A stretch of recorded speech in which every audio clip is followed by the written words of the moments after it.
10 years after releasing the original Dead Rising on the Xbox 360, Capcom has up-res some of the games from its zombie-themed series for PlayStation 4 and Xbox One. The Dead Rising Triple Pack digitally bundles Dead Rising 2, and its Frank West starring expansion, Dead Rising 2 Off the Record, plus all their associated DLC costumes. But that's about it.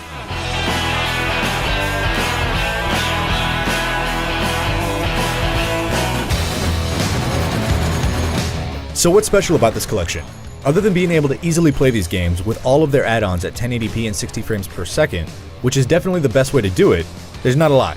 There's no making of or retrospective content here. It's the games and nothing but the games. The additional outfits are nice if you're looking to dress up like a ninja or a cardboard robot, or cosplay Frank as a katana-wielding Johnny Cash. But their value is cosmetic and fleeting. And speaking of cosmetics, Capcom has done little or nothing to improve textures, character models, or effects.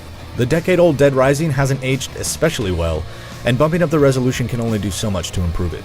Performance-wise, the bump to 60 frames per second certainly helps smooth out the panning camera, especially since there are usually dozens of zombies on screen at once.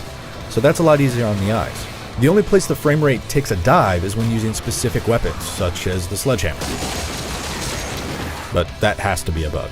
But let's call it like it is. The Dead Rising series hasn't ever been about twitchy reaction time. Zombies are slow and their reach is pretty forgiving, so the frame rate isn't going to make you a more efficient slayer of the undead. The original Dead Rising in particular leans pretty heavily on mechanics that mitigate input lag.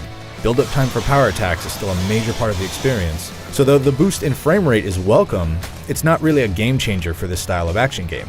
Dead Rising 2 and Dead Rising 2 Off the Record get much more out of the up-res treatment thanks to their relatively more recent visuals. They're essentially the same game, story-wise, though Off the Record adds an excellent sandbox mode with challenges that the series has always needed. Both these games handle much better than Dead Rising, and therefore similarly get more from the 60 frames per second bump, though some cutscenes still appear slightly jerky and jagged. Another small caveat is that this bundle does not include Dead Rising 2 Case Zero or Dead Rising 2 Case West. That's a strange omission considering they're part of Dead Rising 2's family of games.